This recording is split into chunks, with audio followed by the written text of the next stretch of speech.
This is your efficient Nebula Camo guide.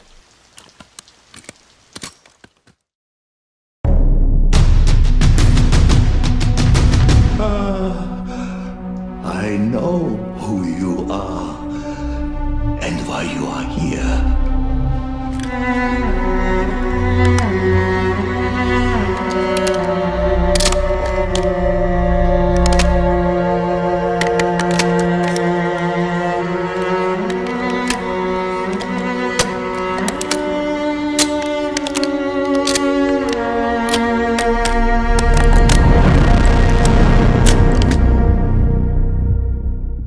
The Nebula Camo is the mastery camo for the Zombies game mode. It is unlocked by completing all camo challenges for 33 weapons within the game. For the purposes of this video, I will be covering the 33 base weapons, but understand if you are completing this mastery camo challenge or questline later, you might have more weapons to work with, so be on the lookout for that. For the military camos, you must achieve 2,000 kills in the manner specified. It can either be 2,000 critical kills, 2,000 kills, or 2,000 eliminations depending on the weapon.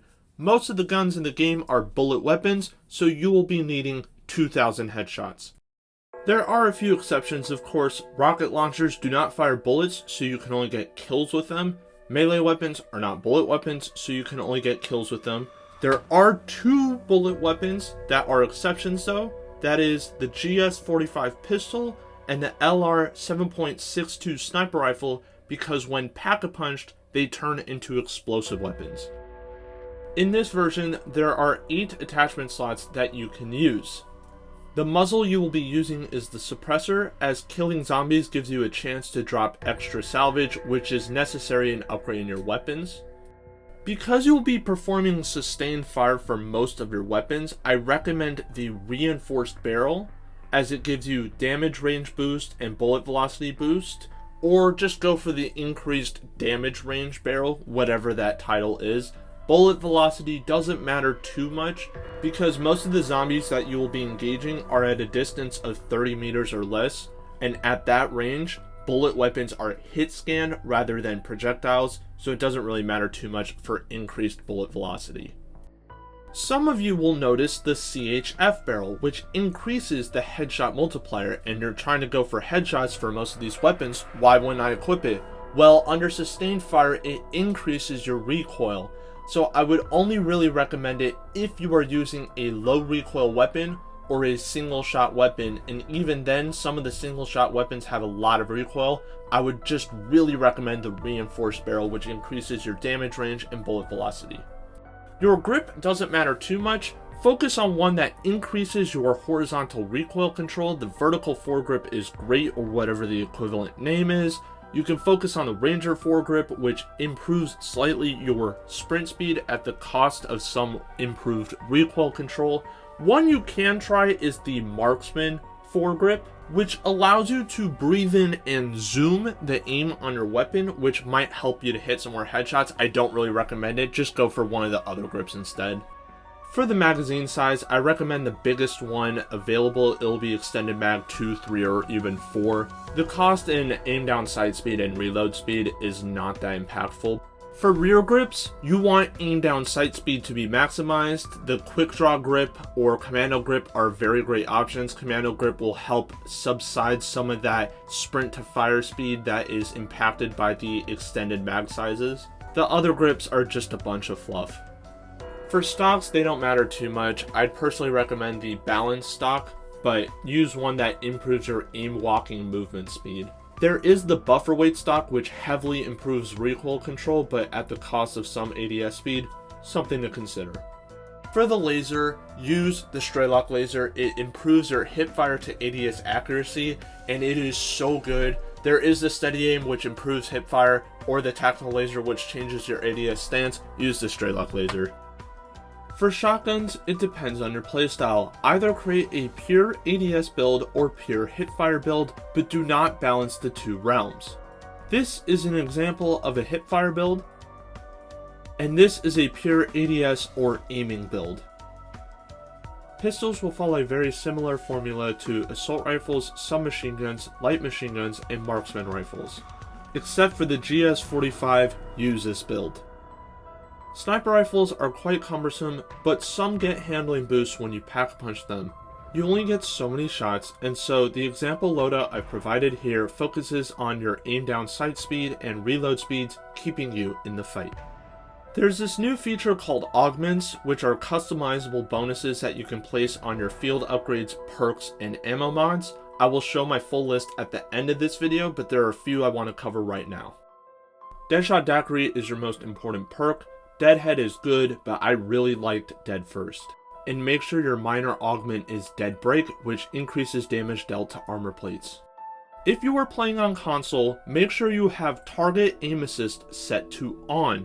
Search up the word target in the settings search bar. You will get an option for Target Aim Assist and turn it on, as well as ADS Aim Assist.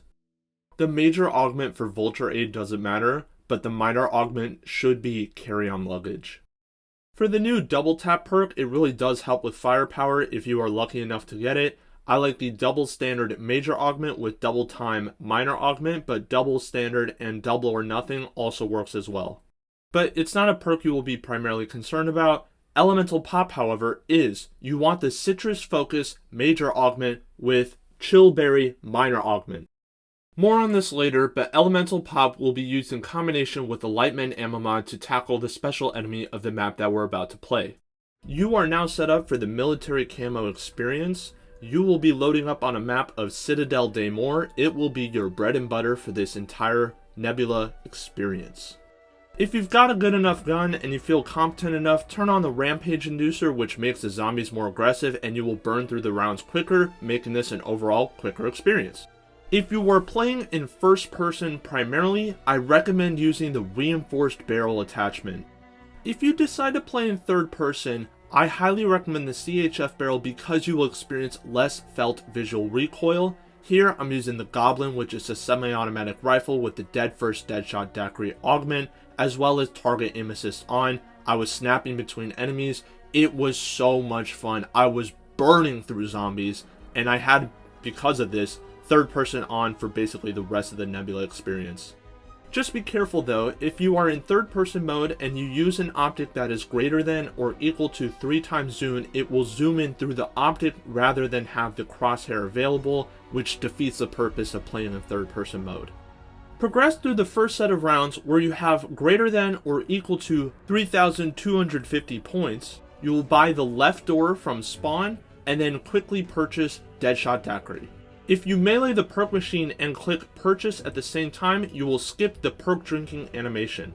For controller players, this is where the Straylock laser and target ADS option come into play. You can now fire your gun, hold that trigger down, and then click in and out of the ADS button repeatedly, basically spam it, and that way your gun will snap to the heads of enemy zombies.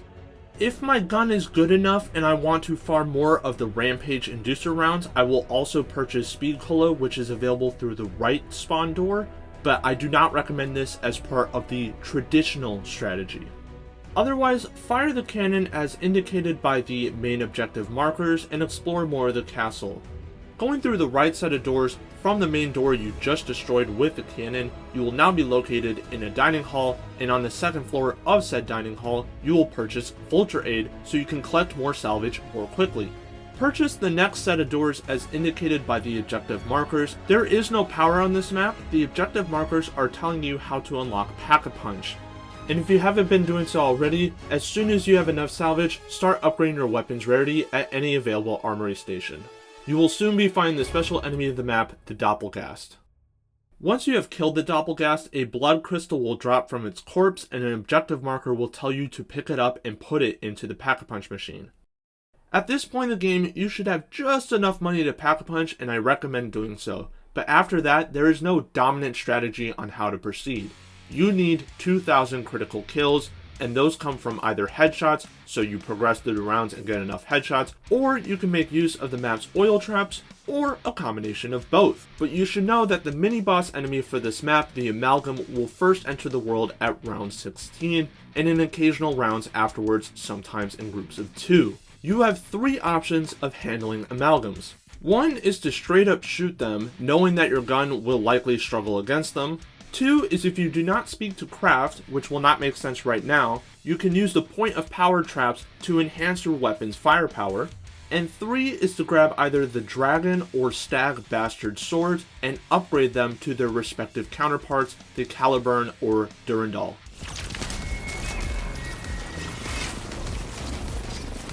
You will need these swords in addition to speaking to Gabriel Craft, who will grant you the ability to complete the map's main questline. Part of this main questline is the unlocking and utilization of incantation rituals. The fire and storm variants in particular are devastating against the amalgam, but you will need the Caliburn or Durendal sword to be able to unlock the chests that contain these incantation rituals. The swords themselves can deal considerable damage per swipe and also parry the amalgam's attacks, so you try and grab me with that thick ass tongue? That's a bad one.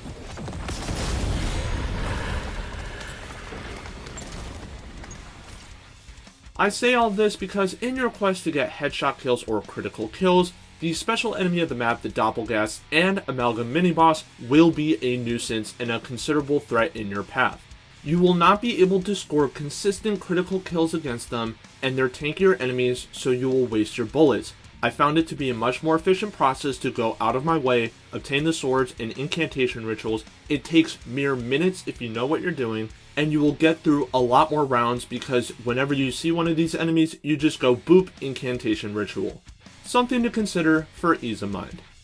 If you want the most efficient process possible and don't really care how you get there, the oil trap will be your best source of critical kills. It is a very simple mechanic to utilize in the game. First, you activate the trap by clicking the lever, then you stand on the left ledge of the staircase throwing a Molotov to the right side so that it doesn't burn you. You will light the oil trap on fire, and any enemies that come into contact with the fire will die immediately, provided that you have both fully pack-a-punched your weapon and upgraded it to legendary or orange rarity status.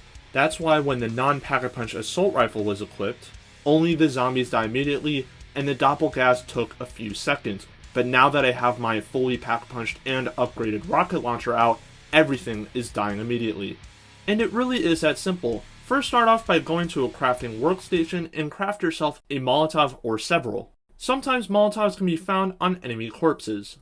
Then interact with the trap's lever, the trap itself being located near Deadshot Daiquiri. Once you have interacted with that lever, throw a Molotov on your right side so that it doesn't burn you, and then stand on the ledge on the left side so that you're facing in the direction of Deadshot Daiquiri. I have a fully pack-punched weapon with orange or legendary rarity. Amalgams, Doppelgast, and zombies are all dying immediately after contact with the flames. And remember, all of these kills count towards critical kills, so it means it will track with headshot progress in quotation.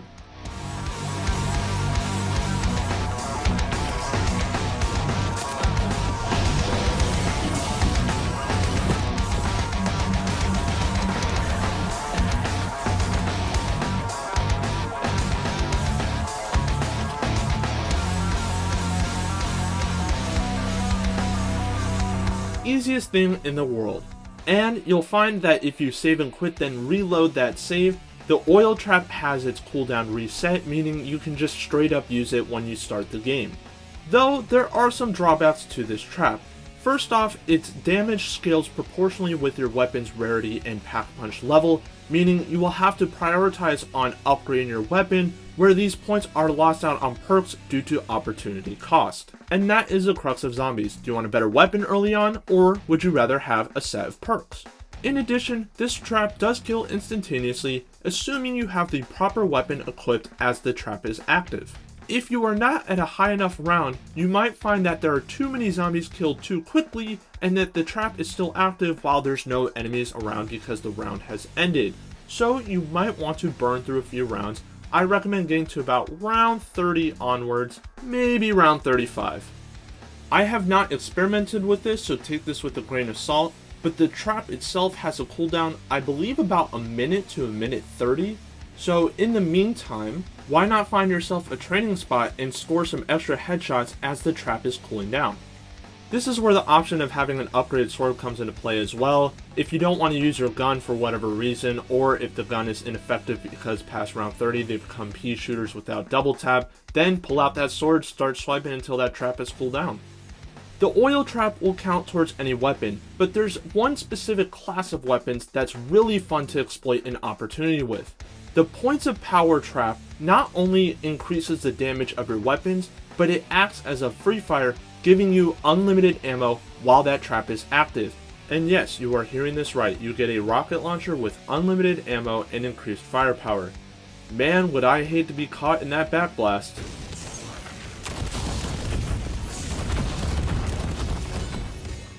Just aim down at the ground and fire. It really is stupidly good.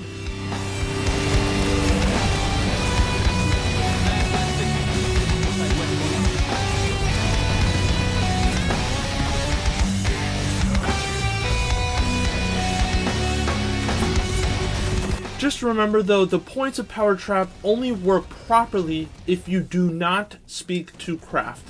Otherwise you will trigger the main quest and the points of power traps are part of that. Being able to progress the Mystic Gold Camo, the Mastery Camo for a singular weapon, requires that you complete the military camos first, then the special camos, and then you are able to progress the Mystic Gold. Whether you decide to do all military camos for all weapons first, then all of their special camos, or try and complete one gun's military and special camos in one game, that is up to you. But with how the loadout system works and the fact that you can spawn into a game with a gun, and the fact that guns are really rare in the box, it's hard to get singular weapons, I would really recommend going for all camos first. For special camos though, there are two challenges that are unique to that individual weapon, but they are from a defined list, and they can be get a certain amount of vermin kills, parasite kills, mangler kills, kills with an ammo mod, kills after using a field upgrade. It could be any number of things, but you will have one challenge per camo, 2 camos that you have to unlock for that weapon, and you just gotta get that done, unfortunately. Most of them are very self-explanatory and can be done using the oil trap on Citadel Day More, but there's one that you cannot do, that is mangler kills. Manglers appear on the maps Terminus and Liberty Falls. I highly recommend Liberty Falls over Terminus because of how easy it is to set up. You have two options here. You can start in standard mode and progress through rounds normally, meaning however many rounds it takes for 10 manglers to show up, was that 30 or 40 in a single game. Or you can hop into directed mode like I'm showing here and complete the Easter egg steps as directed by the objective markers up until round 11, and then do not complete that step for round 11. Instead, you will just go over the round over and over because it's a round cap, it'll reset, and that means for round 11 a mangler will spawn each time, so you go through round 11 10 times. When you do these challenges, don't forget to purchase the fire ammo mod from the armory. It costs 500 salvage to put an ammo mod on your weapon. It is the mangler's elemental weakness, so they'll take more damage. And speaking of Liberty Falls, if you find Citadel Day More off-putting, whether you do not like how the map plays or it's too difficult, then Liberty Falls is a great casual option. It will make your camo progress take longer, but you will still get the job done. It's more guaranteed, if that makes any sense. Don't worry about this footage though, this is the only footage I have of using directed mode. This was when the LR 7.62 and GS45 pistol still required critical kills, meaning you couldn't pack punch them because they would turn explosive. So I was trying to demonstrate how stupid that was, but that's not the experience anymore. These weapons can be used pack-a-punch, so train up those zombies in the bowling lane or on the bank's rooftop. For the Mystic Gold Camo, you'll see that you had to complete both the special and military camos for that weapon, and then on top of that, use said weapon and get 10 kills rapidly 15 times. Very self-explanatory. Use the oil trap, it is so efficient. Or if you're using a weapon that requires the mangler kills, the 10 mangler kills as part of that special camo challenge, then just complete Mystic Gold, because by that point in time, after you've killed the 10 manglers, you'll probably have enough points for a pack-a-punched weapon and several rarity tiers, so might as well just go for Mystic Gold in that same game session anyways. And then you get Opal Camo, which you can start progressing once you have unlocked Mystic Gold for all weapons in a specific weapon class. In this case, 7 assault rifles for the assault rifle class, so 7 Mystic Gold camos. but for Opal Camo itself, it requires 30 special enemy eliminations per weapon, for a total of 990 minimum special enemy eliminations. It is the most tedious camo in the game, and yes, that includes Doppelgast, Manglers, and Shock Mimics, which I will not include in this video because I'm not focusing on the 2 map. Now, there is an optimized strategy available on Citadel Daymore that will allow you to unlock any Opal Camo for a singular weapon in 20 minutes to an hour's worth of gameplay, depending on your skill levels. For the other strategies that I've talked about, the Oil Trap, the Points of Power Trap, Directed Mode, I would say are beginner strategies, maybe intermediate. This, what I'm about to suggest, is easily a Black Diamond level strategy. You have been warned. It is high risk, but also very high reward. Before we proceed, make sure you have the Frenzy Guard field upgrade in your loadout. With the Frenzy Fire Major Augment and Extension Minor Augment equipped, you can swap out Frenzy Fire for the Retribution Major Augment, but I don't recommend it as much because I don't want to reload while using Frenzy Guard. Double Tap is a reintroduced perk that was included as part of Shattered Veil's launch. If you have the benefit of having augments to be equipped, use Double Standard Major Augment with Double Time Minor Augment, or Double or Nothing Minor Augment. When you're ready to proceed with the Opal Camo, once again, kill the Doppelgast in the crate, pick up the Blood Crystal, and put it in the Pack-a-Punch machine. Before you engage any more Doppelgast, make sure to purchase the Light Rend ammo mod, which is available at any armory station on the map. This ammo mod deals extra damage to Doppelgast in particular. Also, take a good swig of that elemental pot. Oh and at round 10 and beyond, you will get Night Helmeted Zombies which can't be killed by normal headshots. When killed, these zombies will drop a stamp that you can pick up. You will take this stamp to the dining hall to interact with one of the 4 statues. Facing from the front set of doors that you enter the dining hall, it is a statue closest to the quick revive room or the furthest one out to the right. Approach the statue with the lion's crest on its chest and interact with it. It will consume your stamp and it will bequeath its sword to you.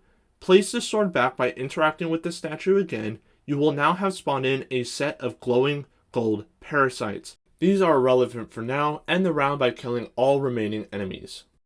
Once all enemies have been eliminated, save and quit. When you reload this save, you will notice an unusual phenomenon. A group of parasites that were previously those golden parasites will now have spawned into your game. This is the case anytime you reload that specific save. If you start a new Citadel Daymore, you will not get a group of parasites spawning. You will not be killing these parasites. Every parasite that exists on the map is an opportunity for a normal zombie to be turned into a Doppelgast, but this only happens by chance. It is timer based and it consumes the parasite.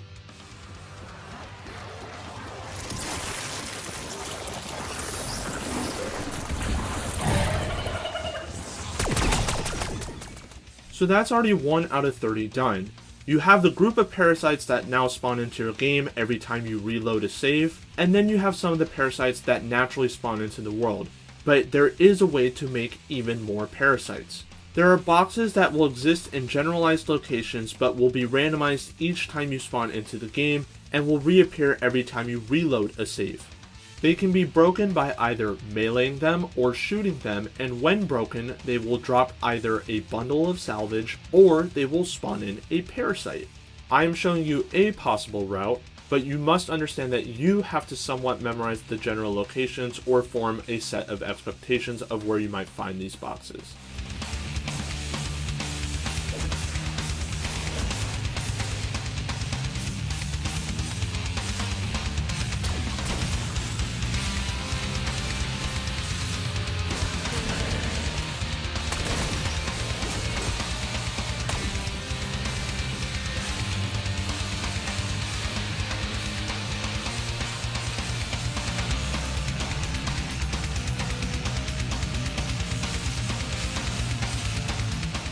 With the Lion Sword step completed, as well as all boxes in the main castle destroyed, it is time to go to the Undercroft.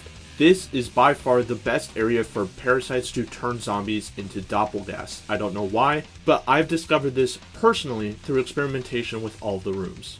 The catch is, you can't kill the zombies, you can't kill the parasites, you can only shoot at the doppelgas, which will be mixed in with the hordes of zombies and parasites, so this is a very tricky area. The doppelgas, however, are very quick, and you can use their speed against them to try and isolate them from the rest of the crowd. Have armor plates ready at the side, you will be taking a lot of damage. Watch out for your Deadshot Daiquiri perk might target parasites instead of zombies, and you definitely don't want to do that.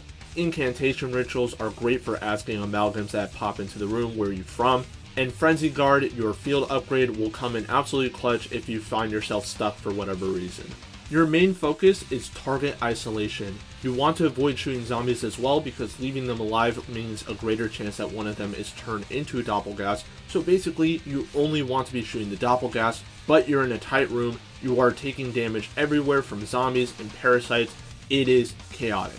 Perhaps ironically, my best tip to you is to be methodical and conscious in your actions. You want to pick and choose your shots carefully, maintain your space, and take your time. You must understand that in the background, the zombies will be setting a very aggressive pace against you. Stay calm. Having this awareness, as well as moving the zombies in either a circle or better yet, an infinity pattern, will make you realize that visually the situation appears a lot more intense than it actually is, and this information will help you to take less damage and have more efficient movement. If you're doing the Opal Camo for a melee weapon, the Ether Shroud field upgrade complements the Oil Trap very well. Have the Void Sheath and Extra Charge augments equipped. You will also need the Espresso Major augment for the Melee Macchiato perk. The minor augment doesn't matter too much, but I liked Hidden Impact.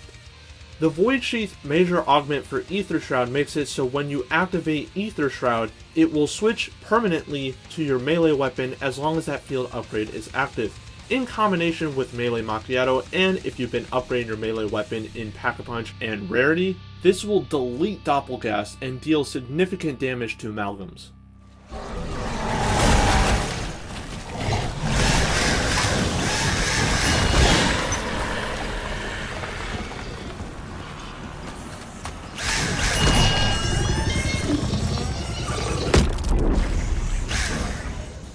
Going back to the environment, any openish area will work. The courtyard, for example, is great and much more relaxed than the Undercroft. Here, I'll even switch to third person and show you just how relaxed it is. Here, you can see me walking. Doppelgas might challenge you, but you're shooting them anyways, and amalgams can be taken down with an incantation. So, you shouldn't have much problem at all. And if you sacrifice a Doppelgas parasite or two along the way, you can get so many more by completing subsequent rounds. But yeah, if you find the Undercroft too difficult, go to the town square, which is what I've been calling the courtyard. The Deadshot Daiquiri area works great as well. It'll take longer for the parasites to convert these zombies into Doppelgas, but you'll still get the job done. When all parasites have been converted into Doppelgas and you have eliminated all said Doppelgas, end the round and then proceed to save and quit. When you reload that save, you'll find your friendly group of parasites to greet you at the door, and you can run your route again because all of the boxes have respawned. If you are doing this method correctly, you should be getting 7 to 11 Doppelgas per round, possibly more, so fire away. A bonus tip is the Wunderfizz machine spawns in the tavern at round 25, and it will stay there for the rest of the match. Use it to purchase Double Tap, wink wink, any perks that are not included on the map like PhD Flopper, and any perks that you may not have purchased already. Afterlife. Get 20 or more consecutive kills 10 times without taking damage. Like with Opal Camo, you can only start progressing Afterlife once you have finished Opal Camo for all 33 weapons, and the same is for the Nebula Camo, you must have completed Afterlife for all 33 weapons. Make sure to equip the Cryo Freeze ammo mod on your weapon to deal with any unwanted parasites. But otherwise, Oil Trap, Oil Trap, Oil Trap. You'll burn through so many zombies that even though you will be taking damage from parasites and exploding Doppelgas, you'll go through so many zombies that you basically brute force the challenge and you'll eventually get to 20 kills without taking damage 10 times. This strategy will work for melee weapons and rocket launchers, but if you are unhappy with using the Oil Trap for melee weapons, then spawn into a game of Liberty Falls, preferably the directed mode, and you will have slow zombies but a group of them at the start where you can farm some easy Yeah, I'm keeping that in. You'll have to be a bit clever if you decide to try for Afterlife on Liberty Falls. Climb up and down on vehicles such as the Janus Project ATVs. This will force zombies to climb up on the vehicles, which gives you an opportunity to strike them with your melee weapon, but if you get overwhelmed, then obviously they'll start hitting you. Melee Macchiato is almost a must, and it's located right next to the church, which is the building that contains the Pack-a-Punch machine. And going into third person might help you to see any zombies that might be climbing up onto your vehicle. Then there's also starting the game, where you can just equip your melee weapon and go to the hotel room and you can farm a bunch of zombies there. There's also opportunity in that zombies, when dropping down from buildings or high places, will have to drop down in certain lanes or in certain locations, so use this to your advantage to farm some extra kills. There's a great way to get the camo using guns as well. Destroy this wooden pallet using explosives. It's located on the bank roof, it'll cost you some money, and as soon as you drop down, look behind you and look for a blood trail. Go directly straight and you might get a quick second of a prompt to purchase a door, East Main Street. And if you don't see the prompt, spam the interact button until you see that East Main Street confirmation. This will open up the bank in such a way that there are no other available entrances. The zombies will run in a straight line towards you, making it easy kills for the Afterlife camo. This works a lot better on directed mode rather than the standard mode, because then you don't have manglers and abominations absolutely punishing you. You can get through an entire round 15 in about 30 seconds, and because it's 55 zombies, it'll count towards 2 pips of the challenge and some more. So you can get this challenge done in about 5 rounds-ish, 4 or 5 rounds, and it works with melee weapons as well. Have the zombies run towards you, and just before they're about to hit you, or if you want to throw a decoy grenade, pop that ether shroud, decoy grenade, start swiping. For rocket launchers, the points of power trap work great, but they also slow down zombies that are within their diameters, so you can use this knowledge to avoid getting hit. Throw a decoy grenade outside of the points of power trap, let the zombies build up, and then shoot 1 rocket into the horde. You will more than likely get 20 at a time, counting towards the challenge. And then you have the Nebula Camo. Get 330 minimum elite eliminations spread across the 33 weapons, and you have to have Afterlife unlocked for all these weapons beforehand. Now, I know it's going to be crazy, but the oil trap is such a great method, because if you are in a high round, let's say round 40 and above, you are guaranteed to get an amalgam spawn, provided that you have save and quit and reloaded that save. I am on a reloaded save currently, an amalgam has spawned and immediately died upon entering the oil trap. And if you're lucky, a second amalgam will appear, meaning you will have gotten 2 pips of the Nebula challenge done in 1 round. Once all enemies have been eliminated and the round switched over, I save and quit and I'll reload this save. Then voila, I appear, I have an amalgam spawn, I turn on the oil trap, and that kill will count towards my progress. The amalgam enemy logo is the one on the right with the pronged horns and the skull. As soon as I turn on the trap and light it on fire, you'll see that go boop. And then goodness me, a second Butte has spawned and then boop. But watch out, make sure your weapon is equipped. Make sure it has Pack-a-Punch level 3 and gold tier rarity before doing this. You can also farm elites on Liberty Falls. You can either do this in directed or standard mode, but for either method, you will have to complete part of the Easter egg process. Part of this Easter egg involves collecting parts to build the wonder weapon of the map, the jet gun, and then you use the jet gun to collect parts to build the limited trans-dimensional gateway device, or the LTG. I was going to shamelessly cheat through editing and just collect the jet gun by using a Wunderbar Gobblegum. Turns out that you still need to build the jet gun for the quest to work, so you are able to pre-collect the LTG parts, but there's no point, you have to build the jet gun. So once you've built the LTG device on the bank's rooftop, that's the only station, you will travel by zipline to the ether storm next to the church and place that LTG device, completing the defend sequence, which lasts for about a minute, prevent the zombies from entering the portal. Once you've done this, a high value target elite will appear out of this portal. It can be either an abomination or a mangler, but they have a lot more health, so watch out. You are hunting for the mangler high value target. It has less health than the abomination, and it also has weak points that you can exploit. But if you get an Abomination instead of a Mangler, just kill it anyways because it's an elite and it'll count towards 1 pip of your challenge. Once that's done, save and quit. Reload that save, and hopefully next time you interact with the LTG device, it will be a Mangler. Kill the Abomination, save and quit. Eventually you will cycle through enough save and quits to where you'll find yourself a Mangler. Light him up, and once he's dead, end the round, but do not save and quit. At the next round, you will be able to interact with the LTG device again, and then you will just kill the Mangler again, and you will repeat until you get all of your elite kills. Theoretically, it takes about a minute to complete a round, so for each weapon you're taking about 10 to 20 minutes to get through every elite. But remember, you're going through 330 elites at the bare minimum. And if you do decide to go the Liberty Falls route, make sure you have the Napalm Burst ammo mod equipped and that you are packet punching and upgrading your weapon's rarity consistently. But in terms of the Nebula guide, that is it. I'm doing a quick showcase of the weapons here. I will also show my augments and make quick guides of how to get the swords and incantation rituals. But otherwise, you've got this. Persevere, chip away at it, and good luck.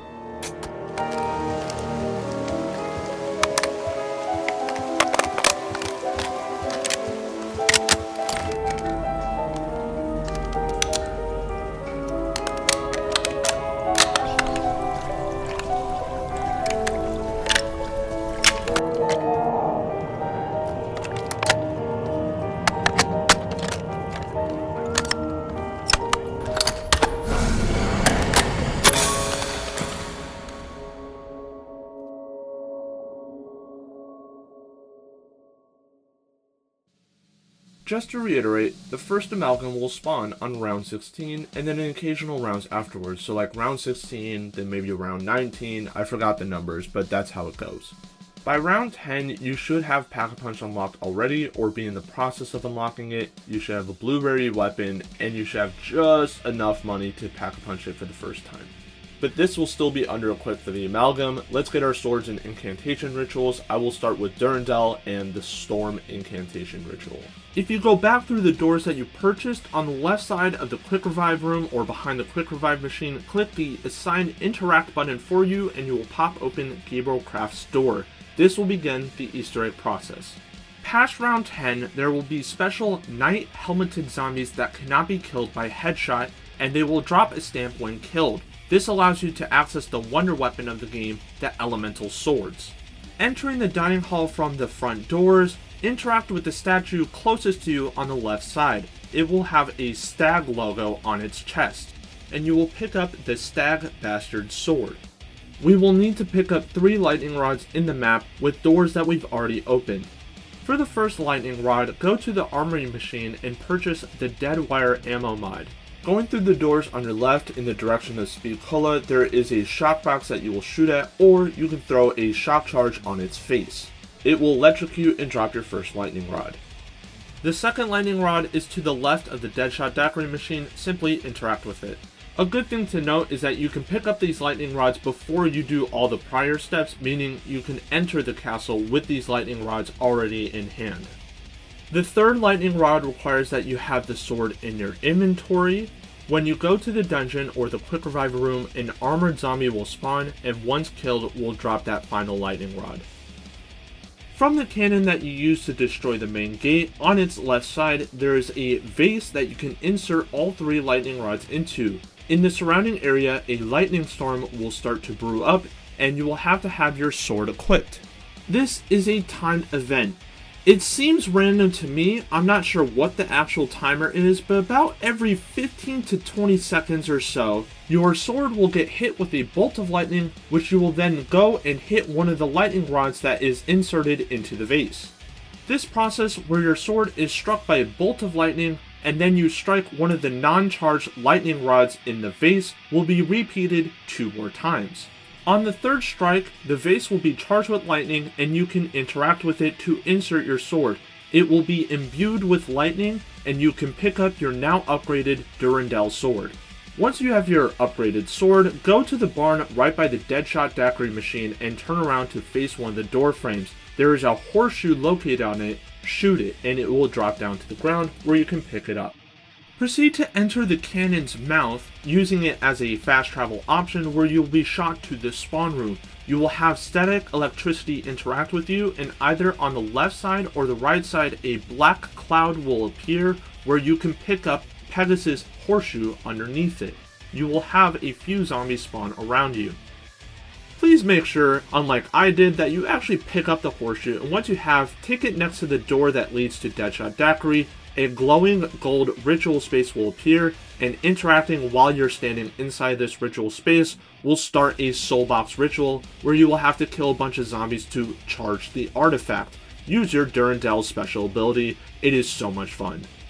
But to be able to access the ritual requires that you open up Pack-a-Punch and Speak to Craft, and to be able to open the chest that is the reward for completing the soul box, you will need the Durendal Lightning Sword. For the Caliburn Dragon Sword, once again, Speak to Craft. From the main front doors facing Vulture Aid, it is the statue closest to you on the right, or if you're entering from Quick Revive, the statue furthest to the left. Picking up the sword, it will reveal its name as the Dragon Bastard Sword. The statue in question will have a dragon crest on its chest.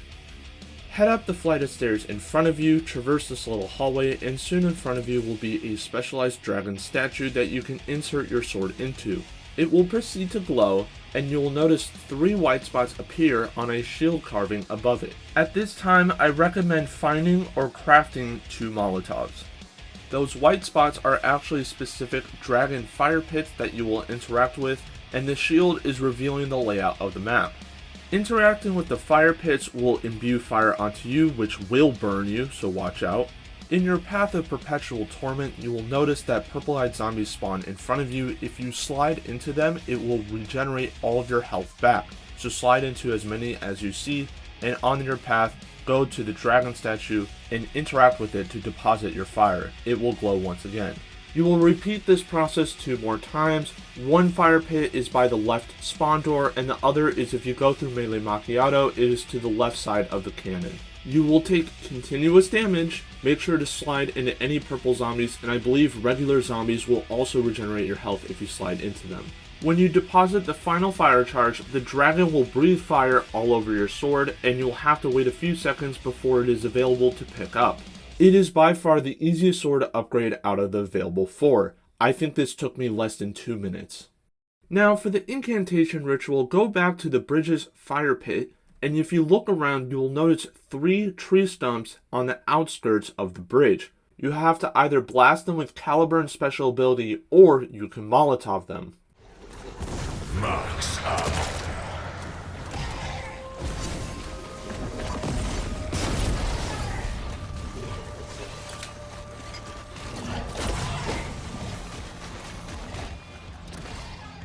As indicated, if you make contact with the tree stump, it will spawn in a group of fiery spirits, which will spawn zombies. The last tree stump that you hit will spawn a Doppelgast, which when killed, will drop your artifact to start the fire incantation ritual, Ra's Ink. The ritual space is located on the right side of the courtyard. Once again, stand in that golden glowing space, click interact to place the artifact in it, and you will start another soulbox sequence where you have to kill a bunch of zombies in any manner you see fit. Once again, use either Caliburn's special ability or swipe at the chest with your sword, and you will reveal the fire incantation.